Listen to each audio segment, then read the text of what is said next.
Oi, pessoal, tudo bom? Dentro dessa edição do Congresso Digital Todos Juntos contra o Câncer, chegou a hora da gente discutir o impacto da pandemia nos fatores de risco para o câncer e accountability, um tema sobre o qual a ciência tem sido provocada a evoluir muito rapidamente, a encontrar respostas e diagnósticos muito rapidamente.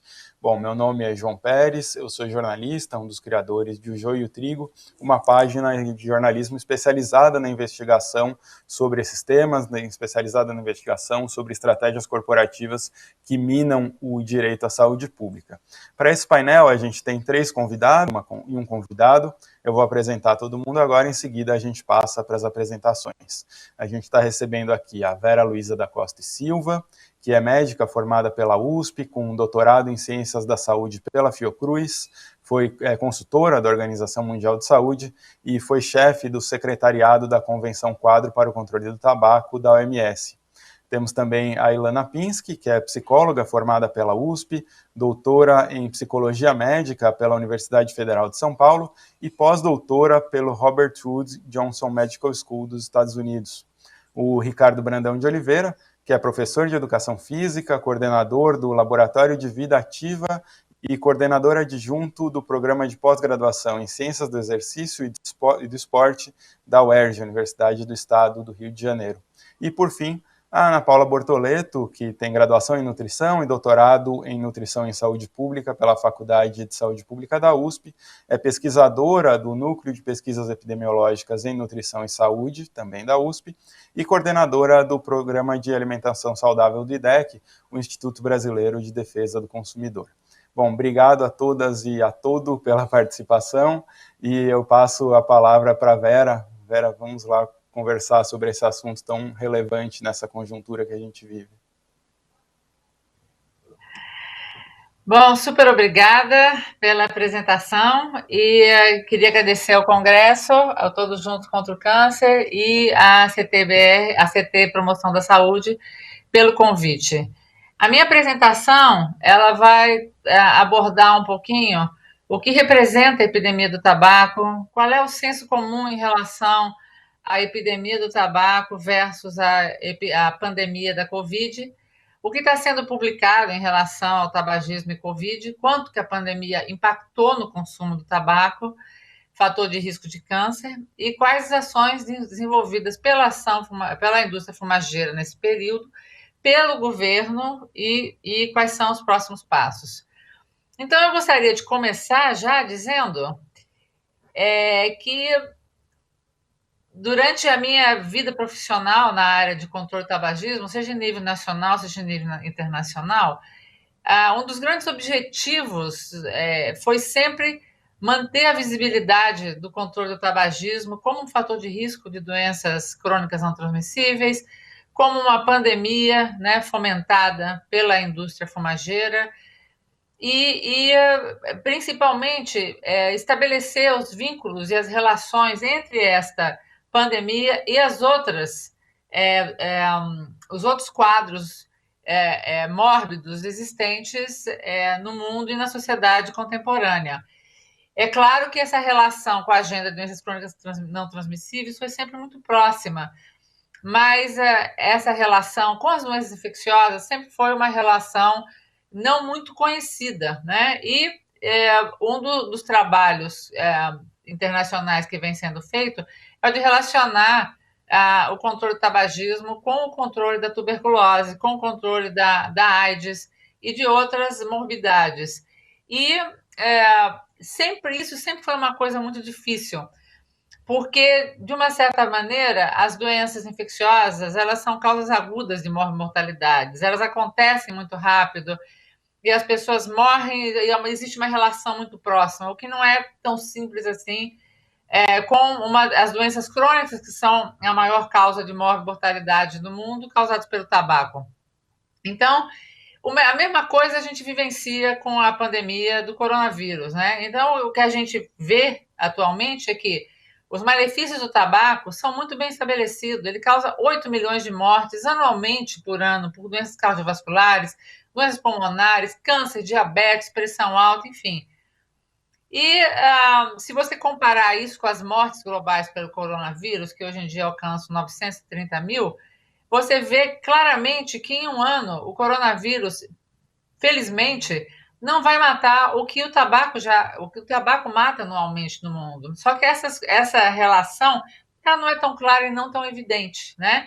E o que gera uma necessidade da gente estar sempre tentando colocar a agenda de controle do tabaco com uma visibilidade maior. Mas vamos ser objetivos. Epidemiologicamente, o tabaco tem uma importância imensa do ponto de saúde pública e a gente evitaria 8 milhões de mortes por ano dessas doenças crônicas e mais as doenças agudas relacionadas com o uso do tabaco, se a gente tirasse o consumo do tabaco do mundo.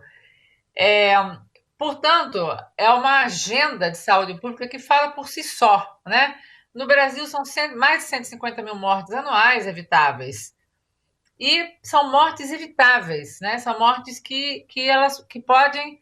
Quer dizer, você pode atacar o fator de risco para essas mortes sem a menor dificuldade. Qual é o senso comum em relação à epidemia do coronavírus? É que fumantes eles têm doenças cardiovasculares, eles têm câncer, eles têm diabetes, eles têm hipertensão e doenças, enfim, doenças pulmonares. E a gente sabe que a Covid, ela mata mais quem tem doenças de base, doenças crônicas de base, né? Ela atinge mais as pessoas, os idosos acima de 60 anos de idade. Então, assim, é mais ou menos claro, intuitivo, de que fumar e coronavírus não são coisas que combinam entre si, né? E, na verdade, existem várias formas de fumar. Existe o uso de cigarro, existe o uso de cachimbo, existe o narguilé, né, onde você tem sessões onde as pessoas usam as mãos, usam uma coisa externa, né, que é o tabaco, para poder ter a sua dose diária de nicotina, né? Então, isso tudo gera um senso comum de que, na verdade, o tabagismo ele tem que ser atacado de frente, principalmente em tempos de pandemia de coronavírus, e existe um número de estudos mostrando que o consumo de tabaco, ele certamente, por conta da morbidade do tabaco e quanto ele atinge os indivíduos, ele aumenta, na verdade, o desfecho mais grave, o desfecho fatal em relação ao coronavírus. Essa ciência não está ainda muito bem demonstrada em relação a quanto o cigarro ou o tabaco ele é um fator de risco para a infecção pelo SARS-CoV-2. Né? Existem poucos estudos em relação a isso, geralmente de base hospitalar, e eles não estabelecem essa relação clara. Muito pelo contrário, existem estudos que até falam o contrário, que entre as pessoas com Covid, a prevalência de fumar é mais baixa do que na população geral. Mas é claro que a gente compara aqui laranjas com limões, e não laranjas com laranjas, que é a base da comparação da ciência, né? A mesma coisa vale para os casos mais leves, digamos assim, os casos que procuram os hospitais, de doentes que procuram os hospitais com sintomas de Covid, porque já chegaram num ponto em que já não conseguem mais ficar em casa sem procurar uma ajuda, né? E nesses casos também não está muito claro, do ponto de vista científico, de evidência, qual é a relação que existe entre o tabagismo e o risco do indivíduo buscar atendimento e hospitalização. E você, claro, precisaria de estudos de base populacional, pegar a população geral e pegar um grupo de pessoas que fosse procurar hospital e um grupo que não fosse, e que tivesse Covid, um grupo que não tivesse Covid, e fazer essa comparação. Mas é claro que a gente está num momento ainda muito inicial dessa pandemia, do entendimento dela e dos estudos que são feitos em relação a isso. Aqui também a gente tem alguns estudos mostrando que a história do tabagismo ela não necessariamente está relacionada com o desfecho do indivíduo buscar uma assistência hospitalar. Mas também aqui ainda tudo isso é muito fresco, ainda é muito inconclusivo. O que a gente tem mais informações e que tem realmente maiores conclusões é o fato de que a progressão da doença, que requer ou CTI ou uma respiração assistida, ela leva à conclusão de que existe uma relação entre tabagismo e a progressão dessa doença para um estágio mais grave, né? E entre eles, uma ampla meta-análise de 12 estudos sugere que os pacientes com Covid, história de tabagismo, têm 2,25 vezes mais probabilidade de evoluir mal do quadro da Covid do que os nunca fumantes. E, assim, existem uma série de outros estudos sobre os efeitos ou de risco ou protetores da nicotina e de outros constituintes do tabaco que são bem claros em que a gente não pode, de nenhuma maneira, falar de efeitos protetores de nicotina ou outros constituintes do tabaco e que a gente pode falar, sim, de risco para pacientes com desfechos mais graves, o que, na verdade, também, como tudo na ciência, merece uma mais ampla base de estudos de evidências científicas. Mas, enfim, é esse o ponto que nós estamos. As organizações internacionais e nacionais que, na verdade, fazem recomendações em relação ao tabagismo, elas propõem que os indivíduos busquem ajuda para parar de fumar e que essa relação entre o tabagismo e a mortalidade e a progressão da doença, né, para desfechos desfavoráveis, que ela, na verdade, ela estimule as instituições,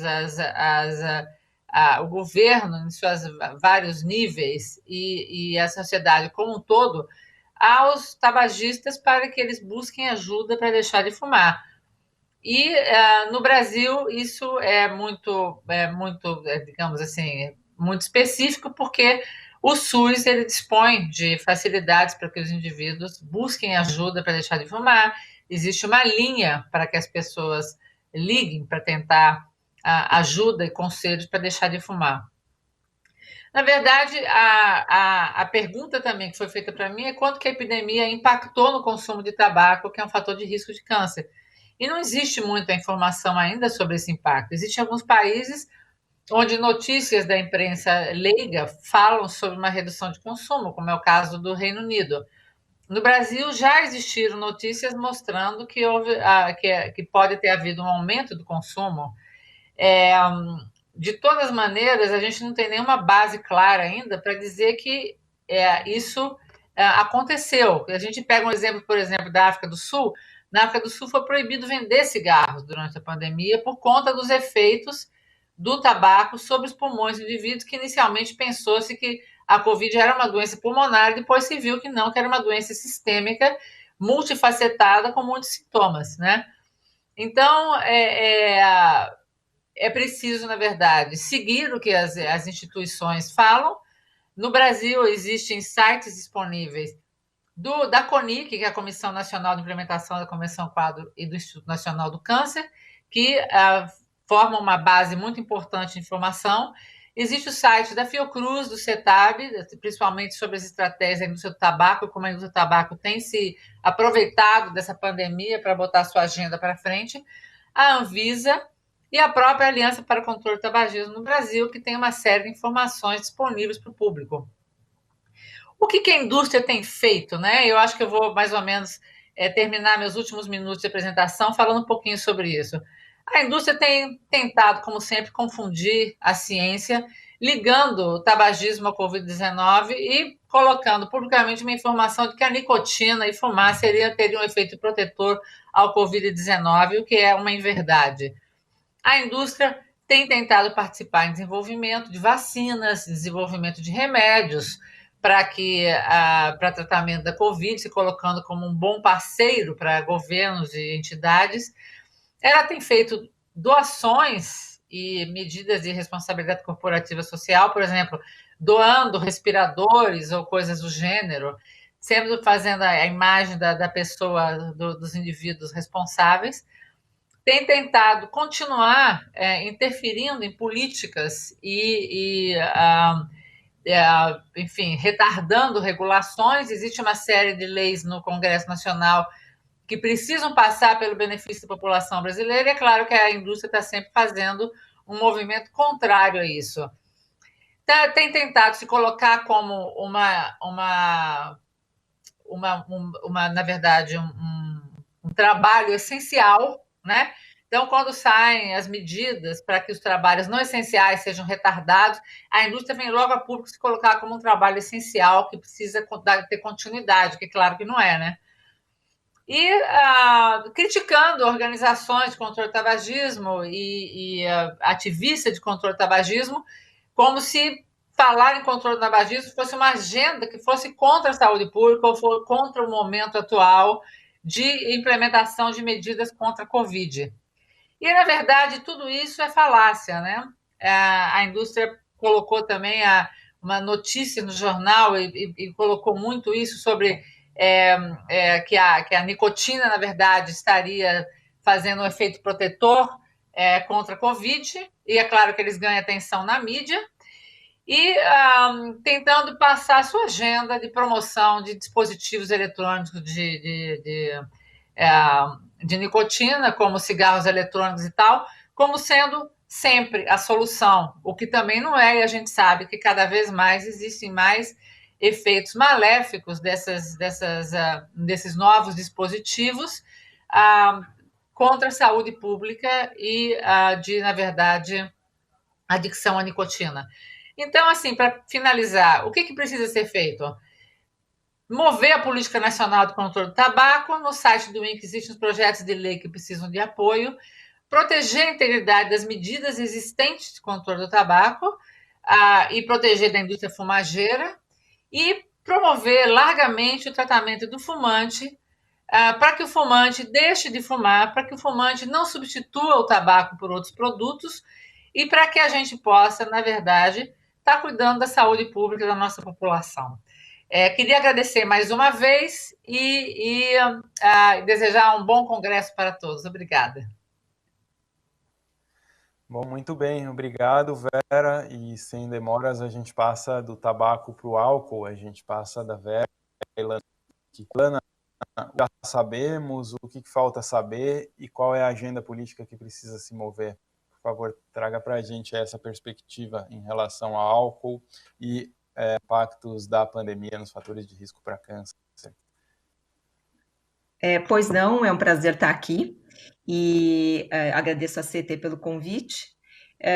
Então, muito do que a Vera falou tem a ver com álcool também. Eu acho que eu vou pegar uma perspectiva a partir do que ela falou e dar alguns exemplos.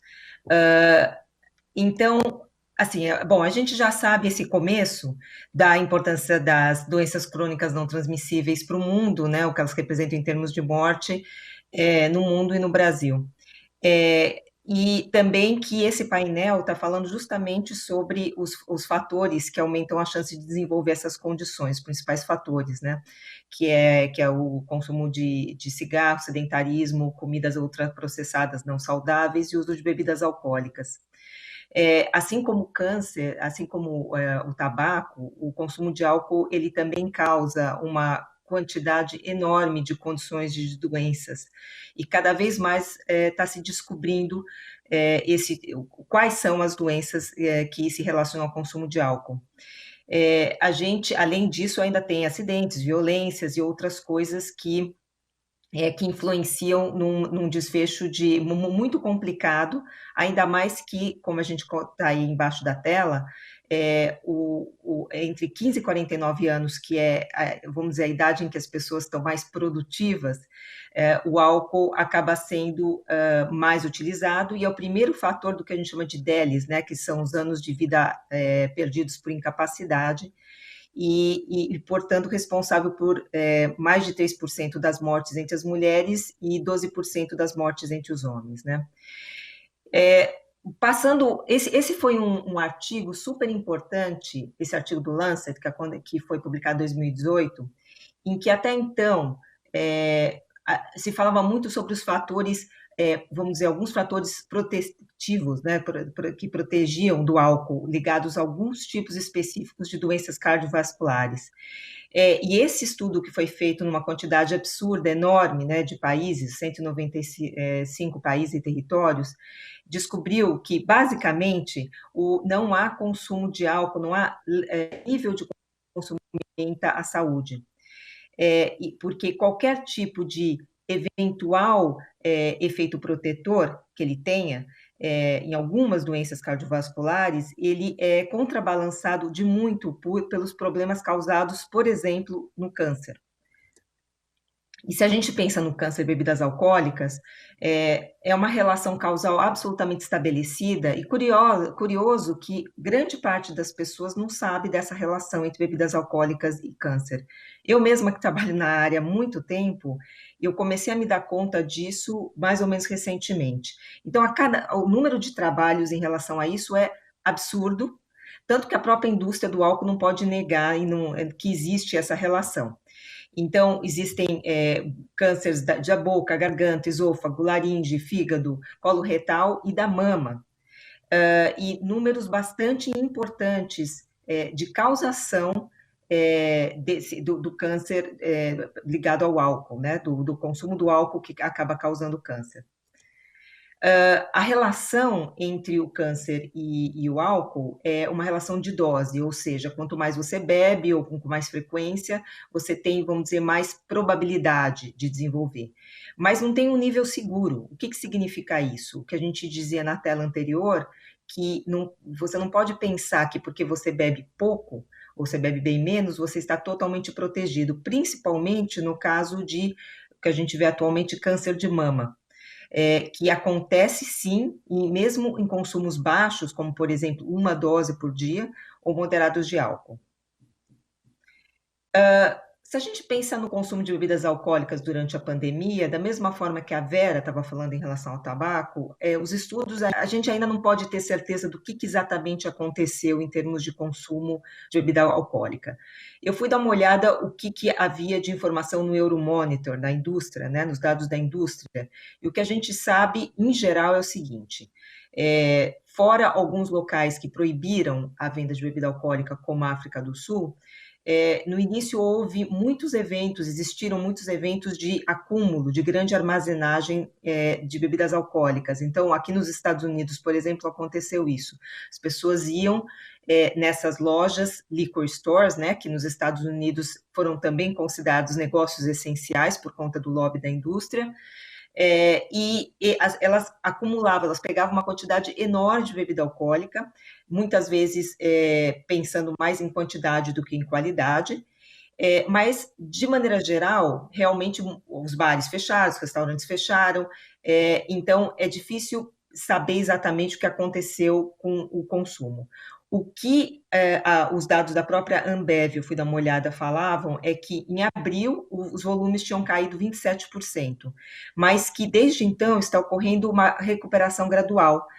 A queda de maio foi menor, 7%, e a partir de junho um crescimento de 5%, principalmente por conta da cerveja no Brasil. Isso quando pensa na América Latina inteira. Mais dados da indústria também, eu gostei de pegar pelos próprios dados do que eles falam. Houve o que eles chamam uma explosão do comércio virtual, incluindo vendas e marketing.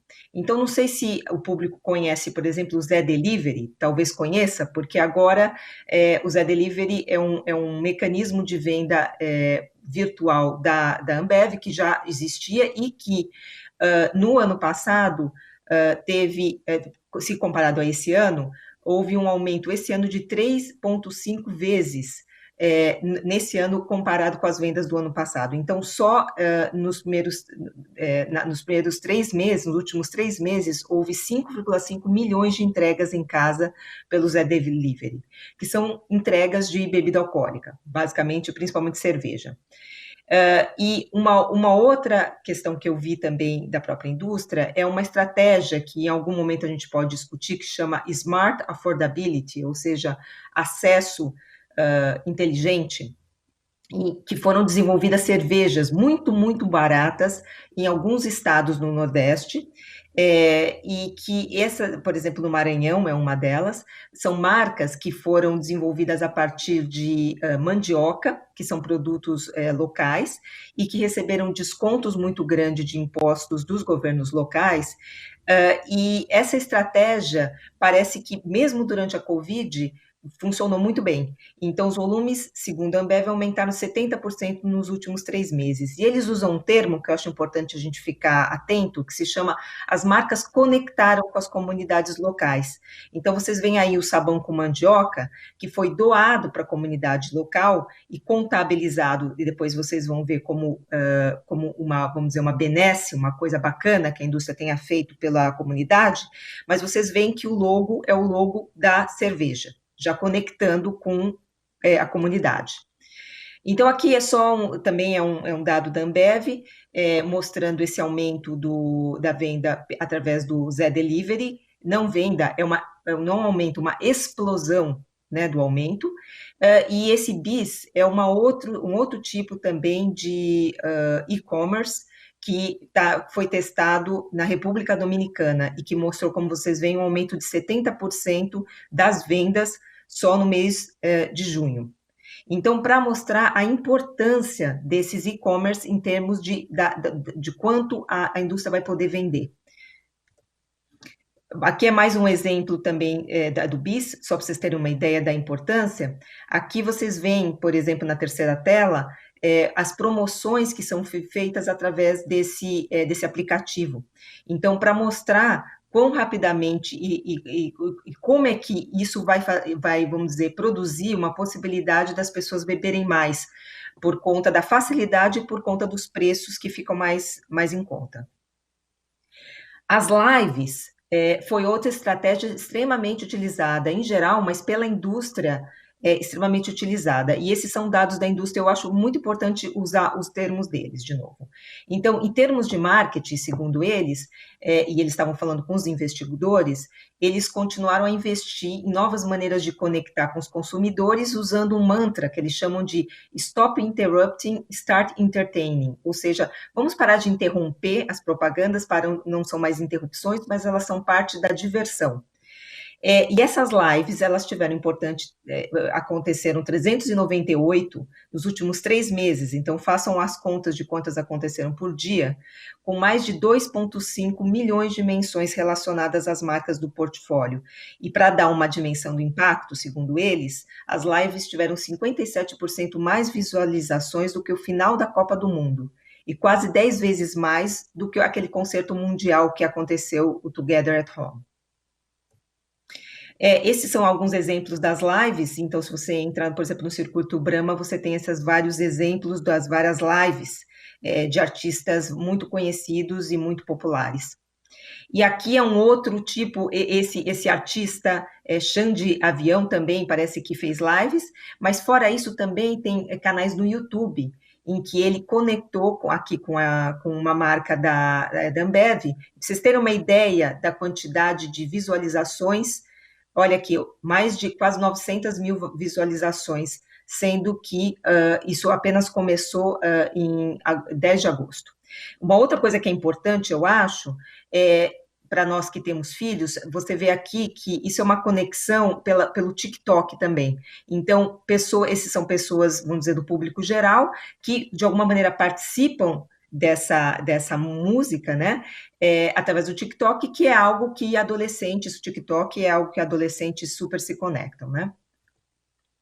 Essa é um outro tipo de estratégia durante essa época da pandemia, que é uma conexão com Porta dos Fundos. Aqui são algumas vamos dizer, dos vídeos que foram gravados, e para vocês terem uma ideia da popularidade, e sempre a ideia de vamos ficar bem, vamos ficar leve, né, vamos levar tudo numa boa, mais de 1.200.000 visualizações desde 30 de abril, só para esse vídeo específico. Então, a ideia, no caso da Ambev, é que onde havia alegria, eles trouxeram alegria para onde havia medo, e eles foram descobrindo como vender dessa forma, né, cada vez melhor. Que logo antes e durante as lives é um ótimo momento para engajar o público nas plataformas de e-commerce. E é o que eles chamam de múltiplos pontos de contato com os consumidores.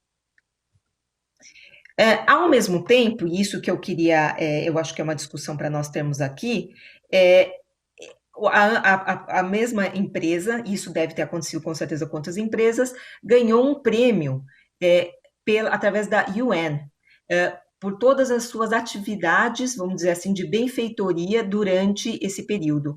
Esse é um prêmio importante, né? Quer dizer, através da própria ONU, né? E aqui explica quais são as atividades que a ONU, que a Ambev teria feito, e aqui tem alguns dos parceiros, vamos dizer, alguns dos outros grupos que ganharam esse prêmio. Então, olha como estão bem acompanhados, né? São parceiros, pessoas que fizeram trabalhos locais muito bonitos, né? Programas de nutrição na escola, pessoas em vários locais da África, fizeram trabalhos muito bonitos, e a Ambev, que teria feito também, doado dinheiro e outras coisas para álcool, etc. e tal, para limpar gel, para limpar nessa época da Covid. E o que eu achei muito interessante são os critérios para esse prêmio específico, que são prêmios que são um beacon of hope, quer dizer, são prêmios que trazem uma felicidade, uma esperança para as pessoas, e que constroem um senso de solidariedade nesse mundo. E, de fato, esse prêmio foi propagandeado, existem inúmeras, a publicidade que foi feita em cima desse prêmio na imprensa é enorme, aí é um exemplo que eu coloquei embaixo. E daí, se você vai também para a própria discussão da Ambev com seus investidores, eles certamente falam sobre isso.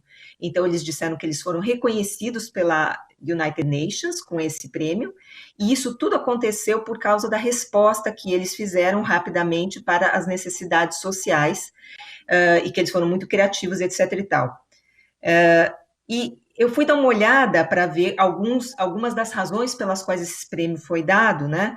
E uma delas é por esse álcool, né? Pelas unidades de álcool gel que foram produzidas. E, curiosamente, se você vai no Intercept Brasil, ele já comenta sobre como por exemplo, essa doação específica, ela era uma ação de marketing. Que foi embalada como filantropia, e que é um artigo muito interessante para quem quiser ler. Eles, no início desse programa, eles tentavam vender cotas de publicidade para outras marcas colocarem também as marcas deles nesse álcool gel. Quer dizer, isso acaba sendo uma exposição muito boa, e ao mesmo tempo que você ganha prêmios da ONU, você também vende bastante. Isso daqui é o exemplo, por exemplo, de como isso daí foi vendido, né? Então, quando estava se querendo vender essa promoção para as outras empresas, o que você ganha com isso se você colocar 660 mil, 2 milhões de reais, você ganha a mesma visibilidade no logo da Ambev, etc. e tal. Então, é muito interessante pensar como a coisa é feita por esses dois lados. E muito interessante também esse programa, de novo, que ganhou esse prêmio da ONU, que chama Juntos à Distância, também utiliza o Zé Delivery. Lembra o Zé Delivery, que vende tudo aquilo, que vende os produtos? Foi colocado como, vamos dizer, um plano de bondade, em que o momento é de apoio mútuo e fortalecimento de parcerias, para que os donos de bares e demais empreendedores pudessem garantir uma renda extra. Transformamos os comércios de diferentes regiões do Brasil em pontos de distribuição de bebidas para o Zé Delivery.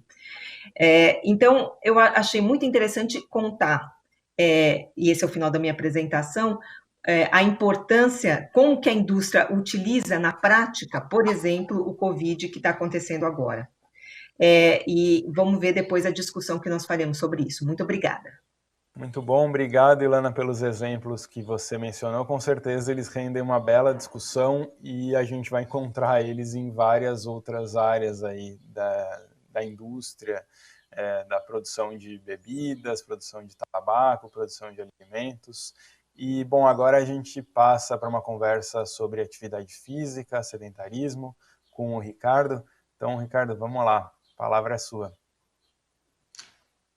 Bom, obrigado, João. Obrigado ao pessoal do TJCC participando mais uma vez do evento com vocês, e ao convite feito pela ACT. Bom, vou trazer um pouco aqui o meu olhar sobre atividade física, né, e já começar fazendo aqui uma rápida provocação. E quando nós olhamos os principais fatores de risco para doenças crônicas não transmissíveis, né, e essa mesa traz muito essa discussão, né, do tabaco, do álcool, da alimentação adequada e saudável e da inatividade física, às vezes a gente tem a impressão que a inatividade física fica sempre deixada um pouco de lado, porque talvez tenhamos a dificuldade de identificar qual ator precisa ser combatido, né? Quando a gente olha os demais fatores de risco, os atores estão claros, eles estão postos, né? A gente tem a indústria a ser regulada, a indústria a ser combatida, monitorada, suas ações, mas e a inatividade física? Então, vou tentar fazer uma provocação ao final da minha fala, linkando, inclusive, um pouco com o cenário da pandemia. E para começar falando de atividade física, eu gosto sempre de caracterizar o que para nós é atividade física, pesquisadores da área, que é diferente um pouco de exercício físico, né? Considerando o nosso público diverso aí que nos escuta, para nós atividade física é movimento humano, é qualquer movimento humano que gaste energia acima dos valores de repouso. E é importante caracterizar isso porque é isso que está associado a políticas públicas, muitas vezes, de promoção da atividade física, né? Ao aumentar o movimento humano da população, reconhecer que isso traz impactos muito importantes sobre a saúde, em especial sobre a redução de doenças crônicas não transmissíveis. Então, nós sabemos que a inatividade física, nesse conceito mais ampliado, ela é associada a pelo menos 23, 24, 25 desfechos negativos em saúde, incluindo câncer de mama, câncer de cólon, doença arterial coronariana e mortalidade precoce de uma forma geral.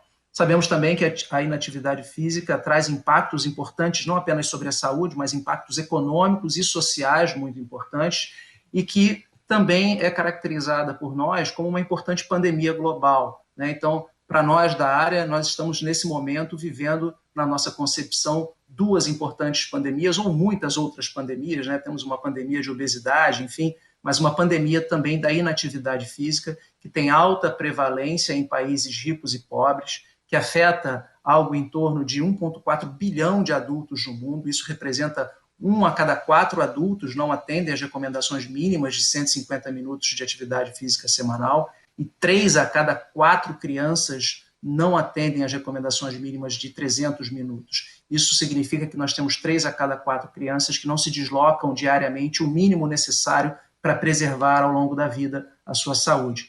E a Vera trouxe um número bacana que nós conhecemos, né, de 8 milhões de mortes ano associadas ao consumo do tabaco. E a inatividade física, nós sabemos que ela também tem um impacto muito importante sobre a mortalidade e que esse número gira em torno de 5 milhões de mortes todos os anos. Esse foi um número revelado por uma publicação importante da revista Lancet em 2012, mostrando que o impacto da inatividade física sobre a mortalidade anual no mundo, né? Então, para nós não resta dúvida de que é fundamental investirmos em atividade física, mas talvez a pergunta que nós tenhamos que responder hoje não é se a atividade física faz bem à saúde, isso para nós está muito claro.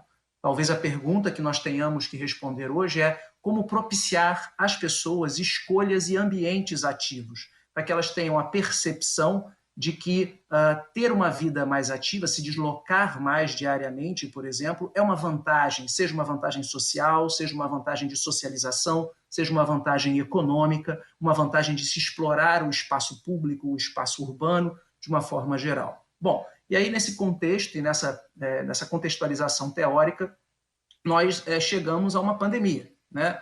Chegamos a uma pandemia histórica e única que afeta a todos nós e que trouxe consigo diversas consequências à saúde pública, que passam desde o aumento da violência doméstica, trabalho infantil, dificuldade de acesso à comida e alimentação adequada e saudável. A Ana Paula possivelmente vai tocar nesse ponto, aumento de condições, obviamente, associadas à saúde mental, com isolamento e distanciamento social, redução no tratamento de outras doenças, inclusive as doenças crônicas não transmissíveis, e também, naturalmente, o impacto sobre os níveis de atividade física da população de um modo geral.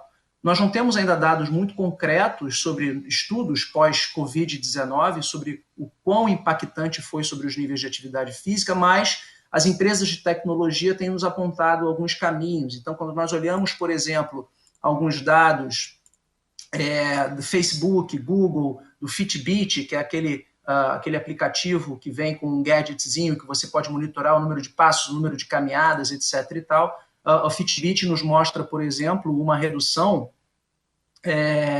algo em torno de 12% dos níveis de atividade física globais, em função de todo o isolamento social provocado pela Covid. Esses números variam de 7% a 38%, e os dados do Fitbit também, né, que avaliam algo em torno de 330 milhões de usuários, né, eles mostraram que nos períodos iniciais da pandemia nós tivemos uma redução algo em torno de 15% da atividade física ou do movimento humano, do número de passos especialmente, da população brasileira. Então, sim, nós temos aí, em princípio, uma relação muito evidente, né, do movimento, a redução da atividade física, em função, é claro, do maior distanciamento social, do maior isolamento social, nas fases mais iniciais da pandemia, né?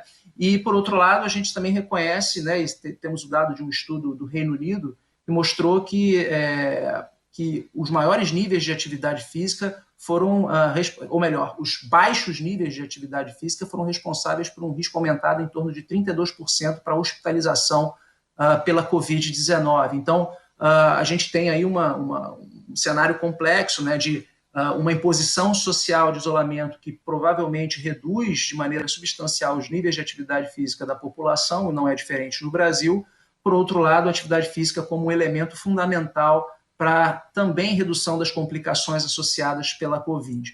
Mas eu gostaria de voltar aqui a um raciocínio que entendendo que no epicentro da pandemia nós temos as cidades, né? Se nós olharmos os diagnósticos por Covid, a gente vai ver que 90% dos diagnósticos acontecem nos grandes centros urbanos de uma forma geral, agora em muitos lugares do mundo indo para os interiores, mas a maioria absoluta dos casos da Covid-19, de infectados confirmados, acontece em grandes centros urbanos. Então, para os grandes centros urbanos, a crise da saúde causada pela pandemia não se limita a uma crise de saúde, ela se estende para outras questões, como uma crise de acesso a serviços públicos, acesso a emprego, acesso à habitação, acesso a transporte, né? E, portanto, trata-se de uma crise muito mais ampliada, que é uma crise de sustentabilidade, de equidade, né? E que afeta, naturalmente, de maneira desproporcional as camadas mais vulneráveis da sociedade, sem contar os impactos econômicos. Então, assim, o Banco Mundial, por exemplo, ele estima uma redução de suas receitas,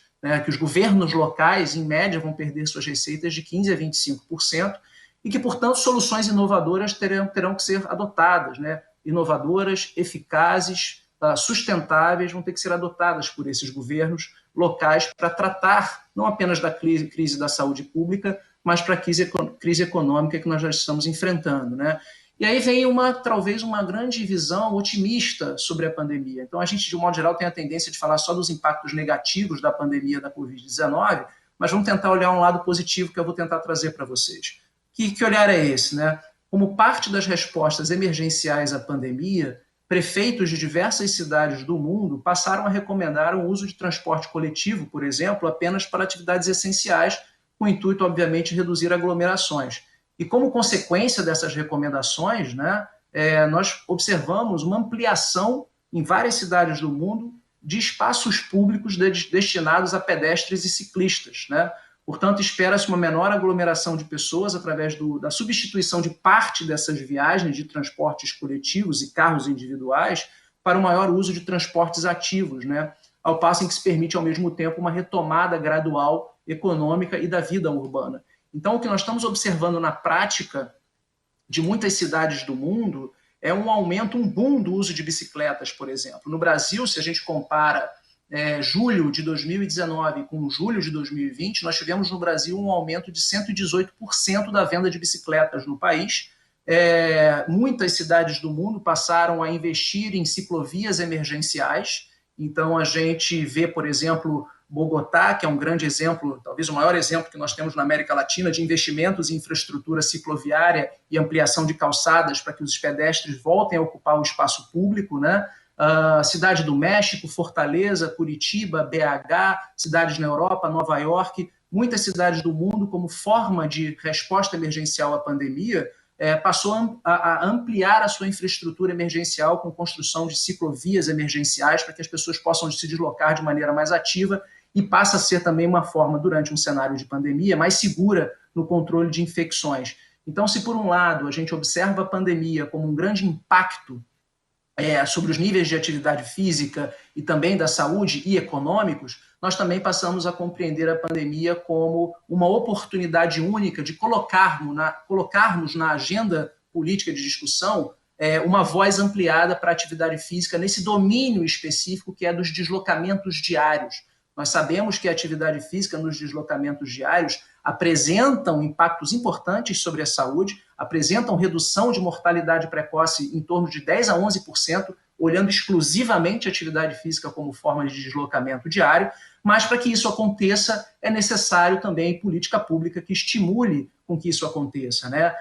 A gente, assim como temos no discurso do tabaco e do álcool, que nós precisamos retirar a responsabilidade do indivíduo como o ator responsável das suas ações, né? A gente sabe que as políticas públicas favorecem ou dificultam essas ações individuais, não é diferente quando a gente olha o cenário da atividade física ou da promoção da atividade física. Historicamente, né, o Brasil abraçou, através da formalização do Plano de Enfrentamentos Estratégicos às Doenças Crônicas em 2011, metas de aumentar a atividade física no tempo livre de lazer.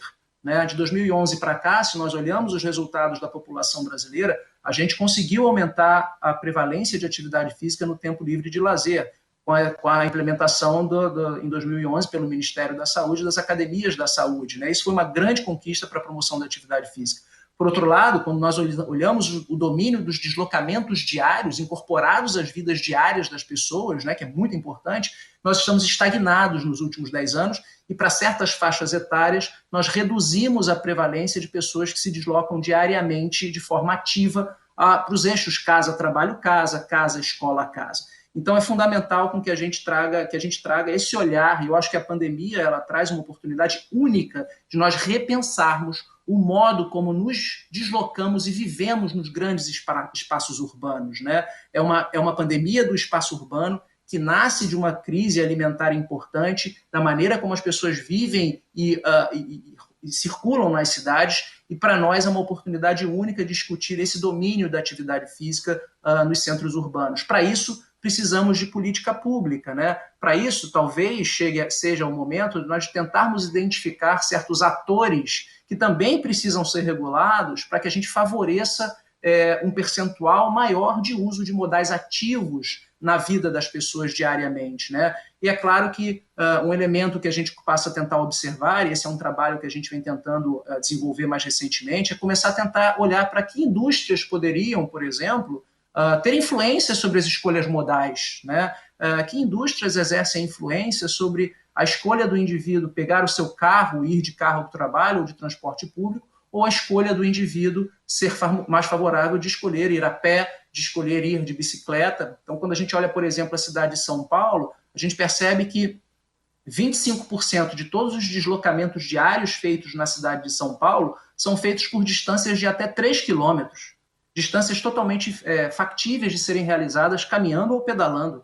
No entanto, boa parte delas são feitas por transporte público ou por automóveis individuais. Então, assim, será que, por exemplo, aí eu venho a minha provocação nesse momento para o grupo, né? Uma discussão que eu acho que o pessoal do Joio do Trigo, o João, pode ter aí uma contribuição também muito importante em função da experiência que vocês têm de monitorar as ações da indústria, fazer investigações jornalísticas, né? Ações investigativas.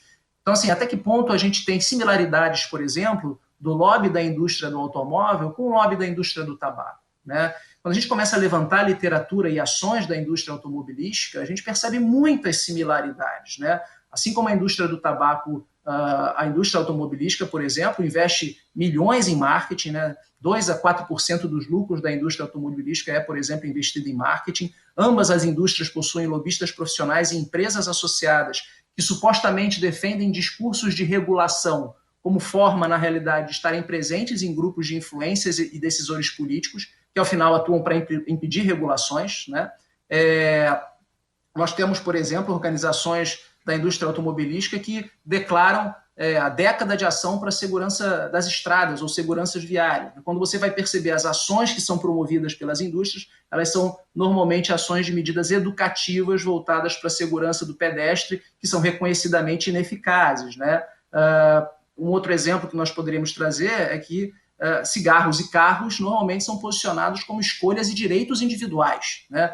Ambos os lobbies costumam se utilizar da expressão do Estado babá. como forma de ataque às ações governamentais que restringam o uso de cigarros e reduzem, por exemplo, a velocidade dos carros nas vias, que é uma medida reconhecida mundialmente para favorecer o uso de transportes e mobilidade ativa nas cidades. As pessoas precisam aumentar suas percepções de segurança, as velocidades das vias precisam reduzir. Esses argumentos vão enquadrando, né, o fumar e dirigir como direitos individuais. O pessoal do tabaco conhece muito esse discurso, né, e que, portanto, não devem sofrer influências do Estado. Né? Um outro exemplo é que ambas indústrias financiam, por exemplo, pesquisadores, né? O pessoal da alimentação conhece muito bem isso, né? Nós temos a Marion, que estuda muito isso na área da alimentação, a Ana Paula conhece muito bem. Então, a indústria, por exemplo, automobilística financia pesquisador e produz desinformação sobre os efeitos nocivos também dos seus produtos, né? E, por fim, a gente pode fazer uma comparação em que ambas as indústrias, por exemplo, atualmente, migram seus mercados para países de baixa e média renda, porque reconhecem que nesses locais os seus governos e a sociedade civil organizada têm maiores dificuldades e recursos limitados para combater as suas ações. Assim, é claro que, apesar de muitas similaridades, eu estou fazendo uma provocação aqui para que talvez seja a hora de identificar um novo ator a ser monitorado, ser regulado e que precisa, obviamente, ser acompanhado se a gente pretende, nesse domínio de deslocamentos diários, a gente favorecer escolhas mais ativas de deslocamento. Das similaridades, a gente vê que a ação da indústria automotiva, como um exemplo, elas são muito mais difusas do que as demais indústrias, envolvem outros setores produtivos que vão desde varejistas de automóveis, empresas de aluguel de automóveis, garagens, empresas de petróleo, construção civil, com toda a política de espraiamento das cidades, né? As cidades foram se tornando mais espalhadas em relação ao centro nervoso comercial, o que foi obrigando as pessoas a precisarem cada vez mais, por exemplo, de automóvel para se deslocar. Então, quando a gente percebe o crescimento urbano, o desenvolvimento urbano, a gente percebe, em última análise, que foi um desenvolvimento urbano centrado no uso de carros. E é claro que isso traz impacto sobre as escolhas de transporte diário, sobre o movimento diário de atividade física, né, como um modal ativo de transporte, e é claro que isso traz impacto sobre a saúde da sociedade. Então, uma linha de trabalho que a gente vem tentando desenvolver no nosso laboratório é qual é o impacto econômico sobre a saúde dessas indústrias, por exemplo, né, da construção civil, da indústria automobilística. Então, é uma visão, nesse momento, ainda considerada provocativa, eu diria, mas aí eu vou trazer aqui uma fala da Paula Jones, que eu, né, a diretora da ACT, que é a fala dela sobre definição de advocacy, né, que é transformar o impossível em inevitável. Talvez eu acho que, para concluir a minha fala aqui, eu acredito que a pandemia, por mais que nos traga inúmeros desafios, ela também nos traz oportunidades únicas para pensarmos estratégias inovadoras para promover vidas mais ativas, vidas mais saudáveis, cidades mais sustentáveis, uma agenda transversal que discute saúde, que discute mobilidade urbana, que discute meio ambiente e a vida nas cidades. Eu quis trazer um pouco esse olhar, é algo que nós temos nos dedicado aqui, entendendo que já avançamos muito a promoção da atividade física, políticas relacionadas à Academia da Saúde precisam também ser ratificadas, ser mantidas, há muitos desafios nesse domínio da atividade física que precisam ser ampliados. Hoje a Academia da Saúde gira em torno de 2.500 municípios brasileiros operando, com muitos desafios, então espera-se a ampliação dessa política, mas talvez trazer esse momento da pandemia para pensar estratégias e políticas e consolidação e implementação de políticas também para outros domínios de promoção da atividade física, como é o domínio de deslocamento diário das pessoas, a Nacional de Mobilidade, que prevê uma redução do uso de automóveis e a maior participação dos modais ativos de transporte. Nós temos o programa Bicicleta Brasil. Enfim, essa foi um pouco a mensagem que eu quis aqui, a provocação que eu quis aqui trazer para vocês, de que talvez seja a hora de olhar novos atores a serem monitorados e regulados, que trazem também impacto sobre a saúde, sobre a escolha das pessoas a adotarem vidas mais ativas. Obrigado pelo convite a todos vocês, espero que o debate seja rico. Legal, Ricardo, obrigado pelas provocações, foram realmente interessantes. Eu acho que você citou um assunto no qual o jornalismo realmente tem uma lacuna gigantesca, que é esse da cobertura da indústria automobilística, e o assunto que a Ilana menciona também é um assunto no qual a gente tem uma lacuna enorme, né, a indústria do álcool, e não é por acaso, são duas das principais anunciantes do jornalismo tradicional no Brasil e no mundo, e a agenda de formulação de políticas públicas também nessas duas áreas se move muito mais lentamente do que a gente gostaria, né? Agora a gente passa para o assunto da alimentação, onde essa agenda vai se movendo, a gente vai entendendo melhor a relação entre a alimentação e uma série de desfechos negativos para a saúde, mas com uma enorme resistência da indústria de alimentos. Então, queria passar agora a palavra para Ana Paula Bortoleto. Ana, vamos lá. Oi, João, obrigada. Agradeço aqui o convite e por participar aqui dessa mesa virtual com pessoas tão bacanas que eu admiro e aprendo muito também ouvindo todo mundo. Como eu fiquei por último, acho que até facilita já aqui a minha fala, porque muitas dos relatos que foram feitos aqui se repetem e foram, inclusive, inspirados aí pelas falas que me antecederam, considerando que a situação da alimentação também é um reflexo de uma grande influência e interferência de atores muito grandes de mercado que estão muito próximos da tomada de decisão em relação a quais políticas, quais caminhos seguir, e é um pouco que eu vou trazer aqui na minha fala e quais são os caminhos aí para a gente reverter um pouco esse cenário. Bom, primeiro de tudo, eu acho que é importante, né, ressaltar aqui na minha fala que assim como os demais fatores de risco, quando a gente fala sobre a questão da alimentação para a prevenção das doenças crônicas e o câncer especificamente, eu vou tratar aqui de uma abordagem na perspectiva da saúde pública, assim como já foi tratado, inclusive, nas outras falas, mas no caso da alimentação, eu acho que é importante ressaltar essa perspectiva, porque muitas vezes se pensam na questão da alimentação como um fator de risco, muitas vezes apenas no contexto individual, clínico, de orientação para a pessoa que está ali no consultório, querendo saber como ela deve comer mais saudável. E é muito importante pensar que quando a gente fala dessa prevenção, a gente está falando de um contexto de olhar para o comportamento da população como um todo, ou de grupos populacionais específicos. E isso muda quando a gente pensa nas recomendações. Tá? Então, é só deixar claro que a perspectiva individual muitas vezes vai ser mais específica, detalhada, considerando a cultura alimentar, considerando as preferências e hábitos de cada pessoa. E no caso da perspectiva de saúde pública, a gente está falando de grandes movimentos, né? A gente está falando de olhar qual que é a tendência do padrão alimentar no Brasil e como que isso está refletindo na saúde da população e quais são os caminhos para reverter essas tendências. Então, acho que é só para destacar que acho que essa é uma diferença em relação aos outros temas e também em relação a olhar aqui qual que é o tipo da alimentação que de fato é um fator de risco e os padrões alimentares que são saudáveis e que trazem proteção em relação ao câncer e a outras doenças crônicas. Então, por isso que eu acho que é importante ter essa visão logo de cara. E o que a gente tem hoje em relação à situação da alimentação no Brasil é realmente preocupante.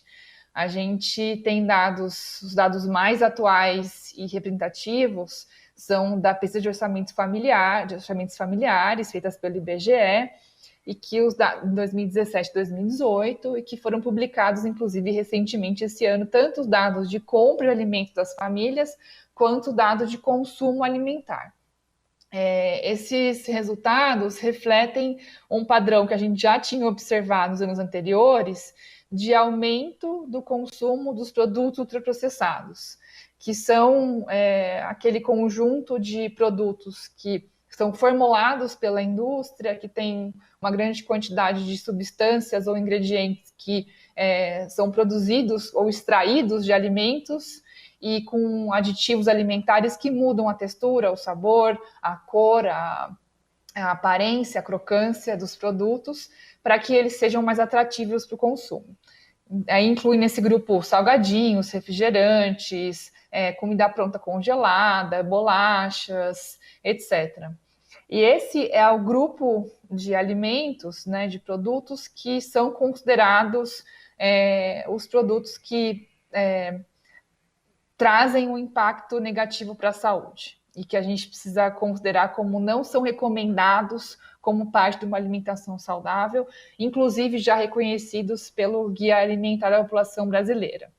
Essa é uma perspectiva que já vem de 10 anos, né? Uma forma de olhar para a alimentação não só do ponto de vista de nutrientes, mas sim da extensão e o propósito do processamento industrial.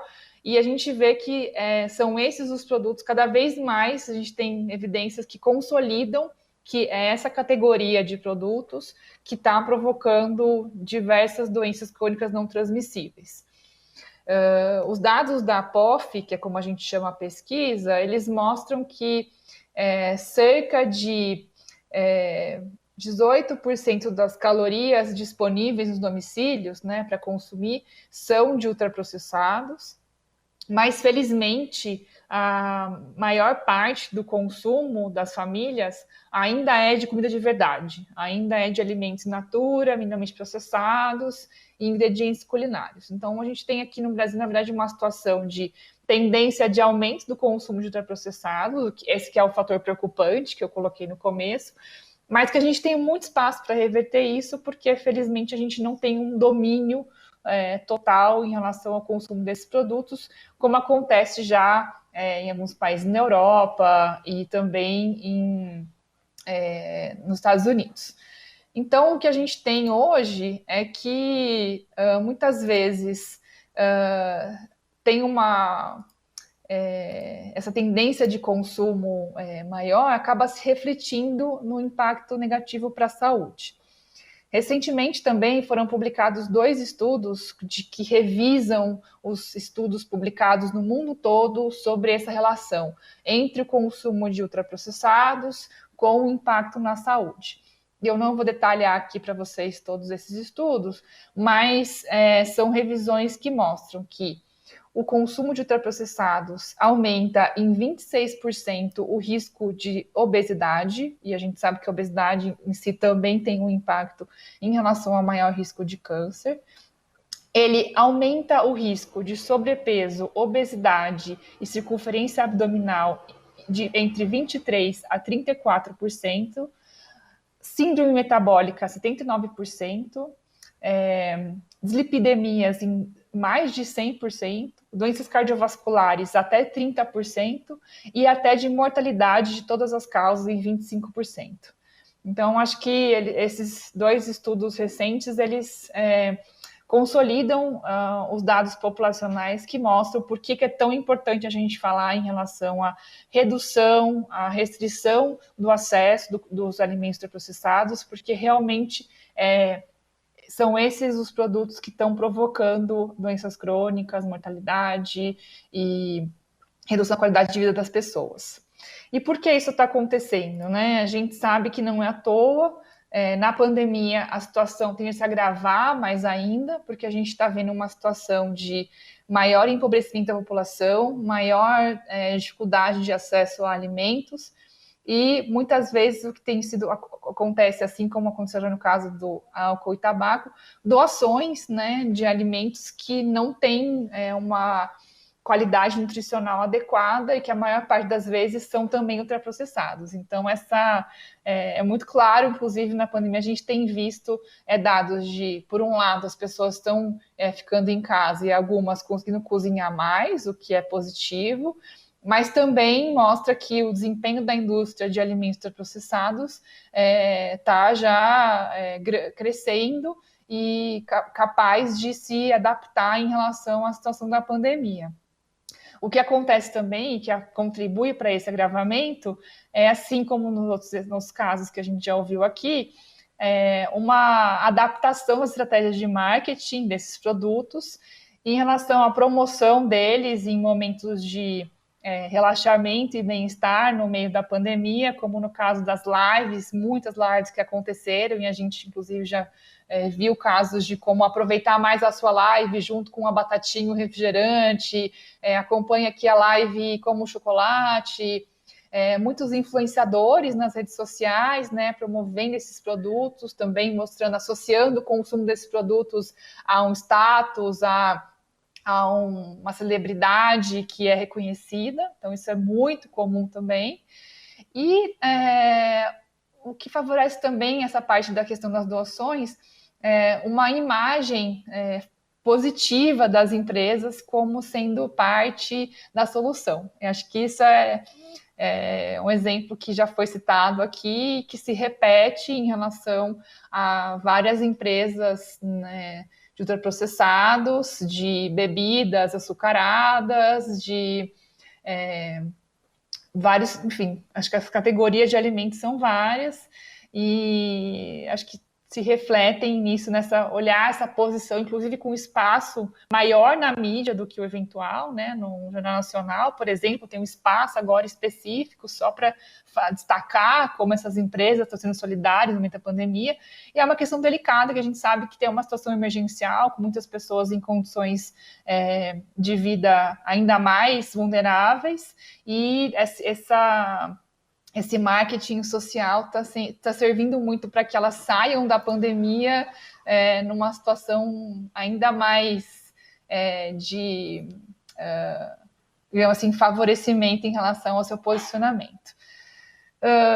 O que fazer, né, para a gente mudar esse cenário? Eu acho que, mais do que nunca, a gente tem que pensar, está sendo discutido, políticas que olhem para o sistema alimentar como um todo, né, não apenas o lado da produção, o lado do consumidor, porque é necessário que a gente tenha uma facilidade de acesso a alimentos saudáveis e garantir que a comida de verdade vai estar mais acessível, né? Para isso, a gente tem realmente que pensar em formas de abastecimento que privilegiem os alimentos de fato saudáveis, que não é o que acontece hoje, que isso vai tanto promover saúde, quanto vai pensar na redução do impacto no meio ambiente, que a gente já tem, inclusive, dados recentes mostrando essas relações da questão da malnutrição e as mudanças climáticas, né? Que já é uma sindemia global, inclusive.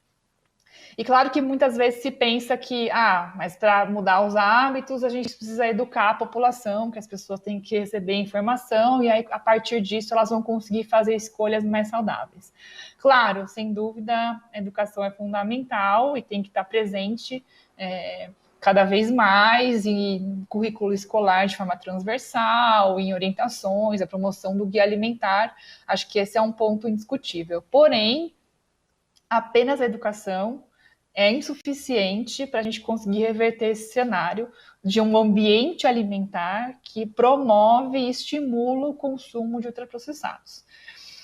E o maior desafio para que isso aconteça, assim como a gente já ouviu nos outros casos, é uma interferência cada vez maior das indústrias que produzem ultraprocessados no processo de construção e decisão da política pública. Muitas vezes as pessoas podem pensar, não, mas como assim a empresa, o setor privado tem um papel aí a desempenhar? Claro, a gente não está falando aqui de o setor privado não tem o seu papel, ele tem o seu papel, porém o seu papel não é dentro da tomada de decisão sobre qual a política pública mais efetiva para a proteção da saúde da população. É esse papel que a gente está falando, que está sendo cada vez mais dominado por esses atores, e o que traz como resultado políticas que não são eficazes, não são efetivas, muitas vezes inócuas em relação ao problema que a gente está lidando. Felizmente, aqui na América Latina, a gente tem conseguido avançar em relação a essas políticas, apesar dessa interferência, e eu acho que dar visibilidade a essa interferência já está sendo também um ganho que a gente está fazendo para tornar essa interferência como algo que não seja tão natural quanto se considera hoje. Acho que o papel também aqui do Joio e o Trigo, jornalismo investigativo, é fundamental nisso, mostrar como são esses atores que buscam, quem são esses atores que buscam moldar as narrativas, seja por meio de associações das indústrias, seja por institutos que se dizem científicos, mas que são apenas financiados e pautados unicamente pelas indústrias de ultraprocessados, né, como o caso do ILSE e muitos outros institutos que a gente sabe que na verdade, dizem promover a ciência, mas tem muitos conflitos de interesses por trás, selecionam muito qual vai ser a narrativa e questionam, inclusive, o próprio conceito de ultraprocessados é questionado. Então, acho que esse é uma camada aí de desafio que a gente tem na área da alimentação, que no caso do álcool e tabaco está reduzida, digamos assim. Acho que não que está resolvida, porque como a Vera comentou, já tem os estudos falando da nicotina que protege em relação à Covid. Então, realmente, a gente tem essa situação de vários níveis. E aí, assim, citaria alguns exemplos de como essa interferência acaba prejudicando o processo dessas políticas públicas avançarem. Por exemplo, já aqui no Brasil, a gente tem o caso dos acordos voluntários de redução de sódio e açúcar dos alimentos ultraprocessados. Foram acordos firmados pelo Ministério da Saúde, junto com atores da indústria de alimentos, para reduzir os níveis, né, desses nutrientes de forma gradual, voluntária, com metas estabelecidas apenas entre esses dois atores. A gente tem monitorado pelo IDEC essas metas, esses acordos, e a gente vê que, na prática, eles vão fazer uma diferença muito pequena em relação a prevenção das doenças crônicas e mudança de hábitos alimentares, mas que quando são divulgados, né, principalmente pela indústria, não, a gente está aqui fazendo a nossa parte, a gente já está aqui, eles são legitimados como atores, como parte da solução, por ter esse tipo de acordo que a gente sabe que o impacto, no fim das contas, é muito reduzido. Exemplos mais recentes que a gente tem nessa interferência é em relação ao processo de revisão das normas de rotulagem de alimentos, que aqui na América Latina a gente, felizmente, tem sido a vanguarda para o resto do mundo em adotar modelos de rotulagem frontal de advertência que indiquem para a população qual que é o risco à saúde desses produtos. Então, o Chile, o Peru, o México, o Uruguai já avançaram com propostas desse tipo. E aqui no Brasil, apesar de a gente já ter discutido extensamente por 6 anos, temos as evidências científicas suficientes para tomar decisão, ainda assim parece que a Anvisa ainda não está totalmente posicionada e com força política para tomar a decisão, por conta dessa interferência da indústria que aparece tanto por meio de organizações, como tem a rede de rotulagem, por manifestações diretas ao Ministério da Saúde, na Casa Civil, que enviam ofícios falando de como vai se prejudicar, como vai ter um impacto econômico negativo, essas medidas, sendo que, na verdade, quando a gente olha o impacto positivo na saúde pública, ele vai ser muito maior, inclusive com redução de gastos na saúde, quando a gente olha a questão do impacto econômico, que é totalmente superestimado por esses atores e que não acontece da forma como eles dizem em outros países, que têm medidas até mais restritivas, como é o caso da tributação de bebidas adoçadas que se tem já no México. E em relação à tributação, acho que é um desafio também grande de discutir esse tema, que a gente já tem a tributação específica para o tabaco, mas no caso do álcool e de alimentos não saudáveis ainda é um desafio conseguir discutir. Acho que mesmo diante da reforma tributária em pauta, a ACT, a Aliança pela Alimentação Adequada e Saudável, vem pautando o tema na mídia, mas ainda com muita resistência dos atores que produzem bebidas açucaradas, com favorecimentos tributários enormes, né, que o próprio Joio aqui já também desmascarou, e que continua sendo, né, repetido esse esforço de desconstruir narrativas, de questionar a efetividade dessas medidas, mas que a gente já tem, assim, comprovação da Organização Mundial da Saúde, dos países que já implementaram essas medidas e que mostram como elas são efetivas em relação à redução do consumo de alimentos não saudáveis, mas que ainda assim tem um desafio de superar essa interferência desses atores que, ao trazer o discurso do poder econômico, ainda mais no Brasil, que a gente tem ainda o agronegócio muito forte, que produz commodity, mas também produz matéria-prima para ultraprocessado, é um desafio muito grande para a gente avançar.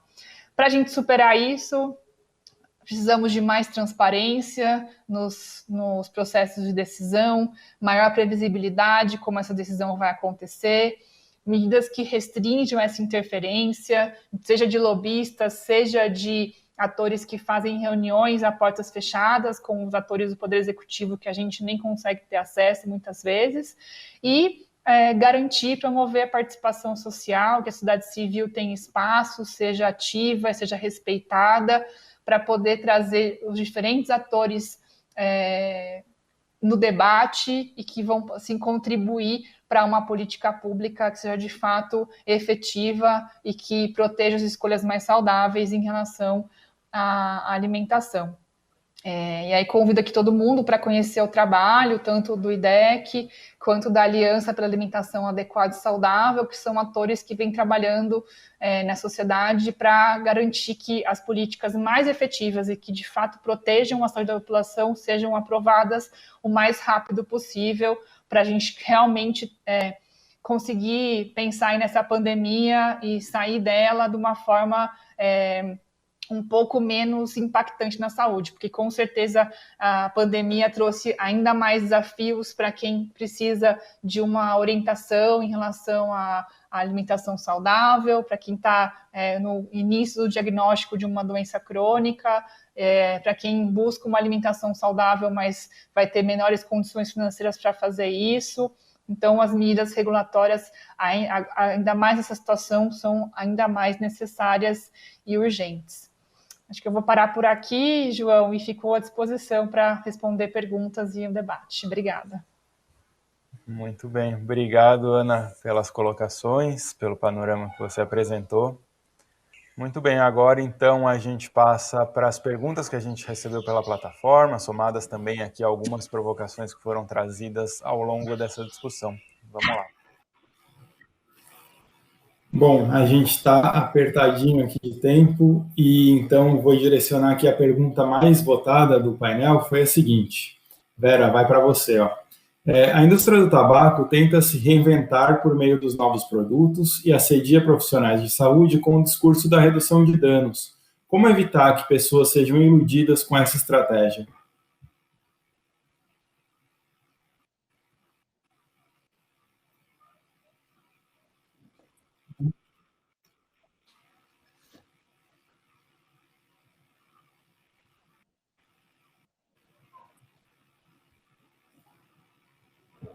Quem ainda não.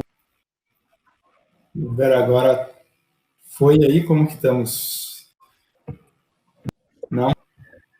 Bom, pessoal, acho que essa questão do discurso da redução de danos replica de maior ou menor em outras áreas e de outras maneiras, né? Às vezes falando que não existem alimentos bons ou ruins, que no álcool se questão do uso recreativo e que, portanto, o abuso no consumo de álcool é uma questão individual. Como que vocês veem essa classe com profissionais de saúde? Como a gente está com o tempo bem apertadinho, quem que gostaria de responder essa questão? Como é que vamos? Posso falar?